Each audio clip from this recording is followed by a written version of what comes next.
tell you how that feels. It feels absolutely Hey guys, it's Jacob here and welcome back to another episode of the Talking Football podcast here on the Jacob Cullip YouTube channel or on your podcast provider. It was a very entertaining game week last week. We had Liverpool thrashing Watford. We had Manchester United, surprise, surprise, losing again. Not surprised about that. I wonder why. But anyway, let's talk about what happened in game week 8. I'll show you the predictions I made last week and I'll talk about them and we'll go into game week 9 of the Premier League in due course. Stay tuned for this podcast. But I think they will win this game away from home at Vicarage Road and I think they will win it by 3-1. So I'm going to go for a Liverpool 3-1 victory. So my prediction, I said Liverpool to win 3-1 at Vicarage Road. Liverpool did win, but they did better than my original thoughts. I originally thought Liverpool, as I said, were going to win 3-1. They actually won 5-0. Goals from Mohamed Salah, another wonderful individual goal. Carbon copy of the goal that he scored against Manchester City, but absolutely wonderful from him. Roberto Firmino with a hat-trick. Surprise, because Firmino, the world ends when Firmino scores. You never know when he's going to score. The world's gone nuts! But fantastically taken hat-trick from him. Sadio Mane getting his 100th goal in the Premier League. We'll come on to him later, if you know, you know. But a brilliant victory from Liverpool. It put them on top of the league only for a few hours until the Chelsea result. But it was a fantastic win for them. Then they just won in the Champions League against Atletico Madrid in midweek, winning 3-2. A brilliant first half performance for 20 minutes from them in that game. Atletico got back 2-2, Griezmann got sent off, the man who actually scored the 2 goals, and then Liverpool won in the end due to Mohamed Salah, who got 2 goals in that game. He is simply world class at the moment, you have to admit it. Fantastic performance in that game, fantastic performance in the Atletico Madrid game, and Liverpool will be a dangerous opposition for my team, Manchester United, but we will come on to that later. But Watford losing again, no surprise really there. Watford, are they going to go down? I predicted they would. I don't think Claudio Ranieri is going to save them. It's going to be a long, hard season for Ben Foster and the crew. So, fantastic performance from Liverpool, woeful from Watford. I must say, I am fearing this man right now.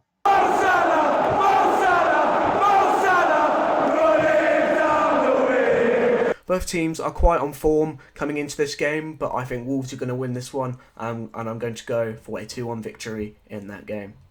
Now we move on to Aston Villa versus Wolverhampton Wanderers. Originally, I said Wolves were going to win this 2-1. They did win this game, but they had to do it the hard way. They were 2-0 down inside the first few minutes of the second half, where goals from John McGinn and Danny Ings put Villa 2 goals in front. In the last 10 minutes, goals from Connor Cody, Raul Jimenez and Roman Saiz completed the turnaround in the last 10 minutes, and a fantastic victory for Wolves. Aston Villa will feel let down yet again that they've lost 2 games in a row now against Spurs. Now Wolves, they'll be kicking themselves, but Wolves have been fantastic lately and have won yet another game, and results are starting to flow under their new manager. So fantastic victory for Wolves. Aston Villa will not feel happy about it.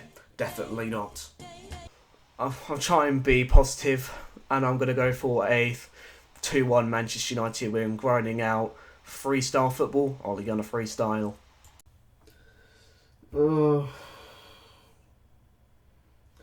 We had to come on to this one, didn't we? Leicester City 4, Manchester United 2. Yet another woeful performance from Ole Gunnar Solskjaer's side. Went 1-0 up, fantastic goal from Mason Greenwood, but Yuri Tillemans with a fantastic goal, a horrible mistake from Harry Maguire. I blame him for that, but one day of training and he gets thrown into the next game. Welcome to Ole Gunnar Solskjaer football. And if you can't tell, I'm not a fan of Ole Gunnar Solskjaer now. I think I could just do a separate video on this if you guys want me to. Tell me in the comments.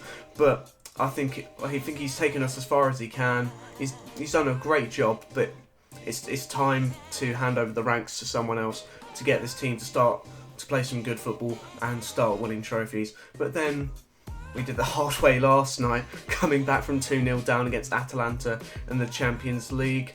And we won the first 2 games against PSG and RB Leipzig last year and still got knocked out. So I wouldn't say we're 100% going through in that group, but it's a long way to go. But I think Manchester United should be able to go through the Champions League now. But back onto the Leicester game, absolutely woeful. We're 2-1 down. Soyuncu scored. Marcus Rashford on his return. Good to see him back. Scores with the long ball from Lindelof, long ball FC. And then seconds after kickoff, 3-2 down. And then Daka getting his first goal for Leicester. He had a fantastic performance last night in the Europa League against Spartak Moscow, scoring 4 goals. So score against United, your career in the Premier League gets up and running. So anyone will score against us, we'll give you a career. So a horrible performance from Manchester United, yet another loss. And then the next few games are tough. I don't know how we're going to get any points. The Leicester was probably the easiest game, but who knows. We've got Liverpool on Sunday, then Spurs, and then Manchester City, and then Atalanta away in the Champions League as well. Horrible run of fixtures coming up for Ole Gunnar Solskjaer and Manchester United. Will it be the end of his tenure? I think he'll personally stay till the end of the season. I always back the manager and the players at 100% when they're playing, but results and performances need to be scrutinised when they play bad. So I'm behind the players and the manager for the 90 minutes, but I still don't believe. And that's what Klopp said when he first came in. He's got to turn doubters to believers. I think something's got to happen like that at Manchester United. So yeah, another horrible performance from Manchester United in the Premier League and in the Champions League. Different kettle of fish, even though we were 2-0 down. Wow. 5-0. Going to say it right here. 5-0. Well, it wasn't 5-0. That's all I can say. Norwich versus Brighton. Will Norwich actually win a game? No. Norwich versus Brighton, nothing to say here. The only thing I got right is that Norwich didn't win. Does that count as points? But I think Leeds will have a bit too much firepower for them, and I'm going to go for a 3-1 Leeds United victory at St Mary's. So the Leeds are going to win. Yeah, Leeds win. Yeah, definite 100% Leeds winning this. Southampton winning by a goal to 0. Predictions are probably just not for me. But a goal in the second half from Adamaro Broja for Southampton, his first goal for the club. It was a fantastic win for Southampton, their first win of the season. Absolutely deserved. Leeds were absolutely woeful. Didn't even have a shot on target in that game. And as I've said, 100% deserved victory for Southampton. A fantastic win for them. Will that catapult their season and start to get good results? Only time will tell. Leeds have had a horrible start to the season. Only 1 win in that time. Could they go down? And in this league, you're never too good to go down. Think of the West Ham team of 2002-03. Just think of all the good teams that have gone down with great players. Newcastle in 08-09. See, just because you have a good team doesn't mean you go down. But we'll come on to Newcastle later when we talk about that. But yeah, great victory for Southampton. Leeds, you let me down on the prediction. That's all I can say. Obviously, are going to do it, and I think they're going to do it just. And I'm going to go for a 1-0 victory at Brentford Stadium. Brentford versus Chelsea. This is an absolutely fantastic game. Brentford played fantastically well. We'll feel a bit unlucky that they didn't get something from the game. And Buebo, who's actually, as I said in my FPL team, hit the post twice. He's hit the post more than any other player this season in the Premier League. And Chelsea got the goal and are currently top of the league. That goal put them there from Ben Chilwell, who scored in the international break and continues his scoring run in the Premier League. They also won 4-0 last night in the Champions League, Chelsea. But Lukaku and Werner did go off injured, so that will be really bad for them. So Chelsea, brilliant at the moment, on top of the league, but will feel bad since Lukaku and Werner are now injured. but Havertz, as we know, can do a job up front, especially playing in that false 9 position that he did in the Champions League final. So, fantastic win for Chelsea, just a bit concerning with their injury crisis, and unlucky to Brentford. And yes, I still don't remember the name of the stadium. But I think West Ham will win this one, and I'm going to go for a 2-1 West Ham United victory. West Ham winning this one 1-0. Originally, I said 2-1 to West Ham. I thought this was going to be a close game. It was really close until the end from a header from Angelo Arbona. Should have been a foul on Pickford. Who knows? A lot of debate about that. But fantastic win for West Ham. They definitely needed it after a few bad results. Everton, who had a fantastic start to the season, and a loss at home. Their home form really hindered their European ambitions last season under Carlo Ancelotti. Will their home form do it again? Only time will tell, as I have said before. But fantastic win for West Ham. Newcastle, we got to remember still on the pitch that their squad is still not good enough. They might have new owners and fancy money, but they haven't got the squad at the moment. There's a lot of talk about that in January. Spurs won their last game against Aston Villa after losing their previous 3. I think I am going to go for a Spurs victory in this one. I'm going to go for a 3-1 victory. Newcastle versus Spurs, the newly owned Newcastle United against Tottenham Hotspur, and they took the lead early in the second minute in that game from Callum Wilson, a fantastic header from him, but Spurs turned it around. Goals from Harry Kane finally off the mark. Harold Kane is finally off the mark in the Premier League. A lot of time, perhaps August and September are not his favourite months anymore, and he can't score in them. The old Harry Kane's back, so start scoring in October, not September. But he did play well in that game, I must be fair to Harry Kane. Got an assist for Son, making it 3-1. Derek Dyer with a bizarre own goal to make it 3-2, which could have been bad in the end, because remember, Spurs were 3-0 up last year against West Ham, and look how that ended. But they held on for the 3 points. Newcastle have now sacked their manager, Steve Bruce. What manager will they get next? Leave it in the comments. But I'm still worried. I said last week, still worried about that Newcastle side. Yeah, it's just not good enough, and as I've said, you're never too good to go down. Arsenal have been in quite good form lately, and I think they're going to continue against Crystal Palace, who got a well-earned draw against Leicester at Selhurst Park, drawing 2-2, coming back from 2-0 down. So Crystal Palace do usually do quite well at the Emirates, but I think Arsenal are going to win this one. I'm going to go for a 2-1 victory. I think it's going to be quite an entertaining game. And the last week of Game Week 8, I said Arsenal were going to win against Crystal Palace at the Emirates on Monday Night Football. It was actually a very entertaining 2-2 draw. Arsenal took the lead early in that game thanks to Pierre-Emerick Aubameyang. Then at the start of the second half, Christian Benteke equalised for Crystal Palace, and then Ousmane Boad, who only scores against North London sides, powers in a second for Crystal Palace, putting them in the lead right until the end, until the substitute Alexandre Lacazette equalises for Arsenal. I think Crystal Palace will be absolutely devastated with that. They were really good in that game. Arsenal had most of the possession, and you probably would say it is an equal, fair result. I don't understand the frustration with Arsenal fans, to be honest, but anyone in the world doesn't really understand Arsenal fans. This is great banter. But in the end, it is a fair reflection of that game, and Crystal Palace will be kicking themselves. Arsenal, probably the happier of the two, continuing their good run of form. So that was Game Week 8.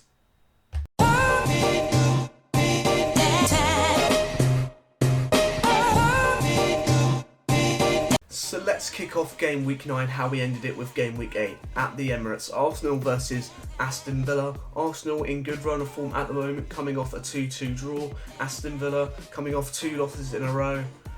I think this is going to be a draw.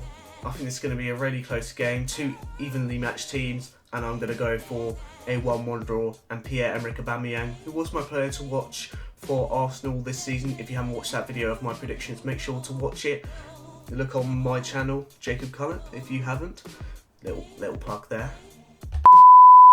But yeah, I think this will be a draw, and I think Pierre-Emerick Aubameyang will be the star of this game, but I don't think it will be enough for Arsenal, and it will be 1-1.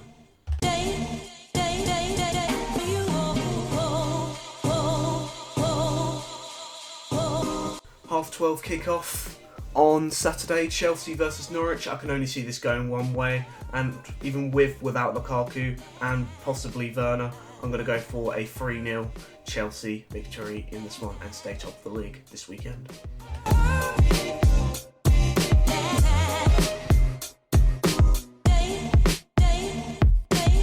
Crystal Palace versus Newcastle, the first of the 3 o'clock kickoffs. Again, I think this is going to be a really close game, but I do think Crystal Palace will run out 1-0 winners in this fixture. I think it's going to be a very, I wouldn't say entertaining game. Newcastle have their interim manager, Graham Jones, after sacking Steve Bruce yesterday. I think it was yesterday of recording of this video, but I don't think it'll be enough for them still, and I think Crystal Palace are going to win this one, and I personally think Ozim Edouard is going to score in this one.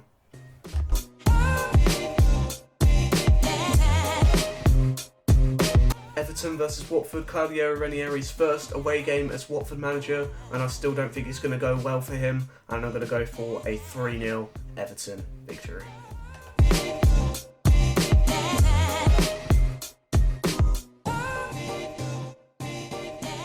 Leeds versus Wolves, this is going to definitely be a very entertaining game if you're going to this game for the 3 o'clock. Ugh. But I think this will be a very entertaining game, and I'm actually going to go for a 3-2 Leeds victory at Ellen Road.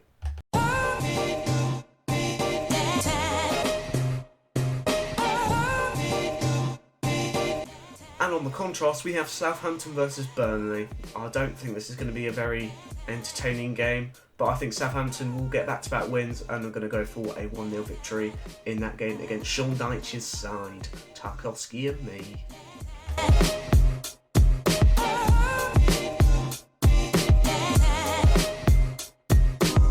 The last game is Saturday and 5:30. It is Manchester City going to Brighton for the 5:30 kickoff.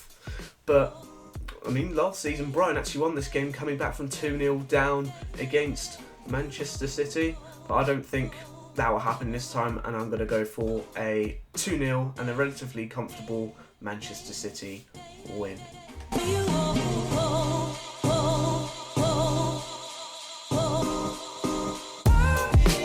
Now kicking off with Super Sunday, we have another entertaining game, lots of entertaining games this week. We have Brentford versus Leicester.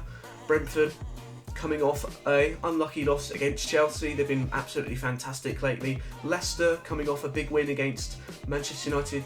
Will that catapult their season, and a big win in midweek in the Europa League?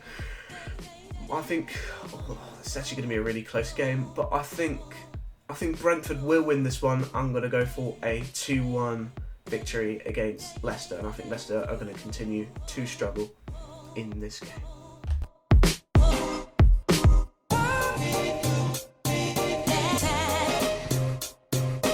London derby up next. We have West Ham versus Spurs. Both of these clubs don't like each other.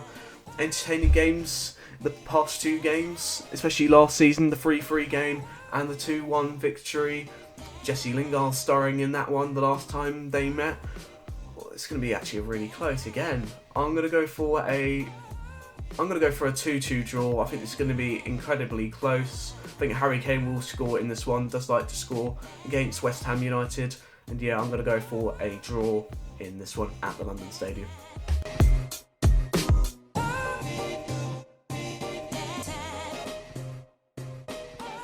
Possibly the biggest game in world football. Actually, it will be the biggest game in world football. The last game on Super Sunday and in game week 9 is my team, Manchester United, versus Liverpool. One of the biggest games in English football and in the world of football. It's going to be a fantastic game.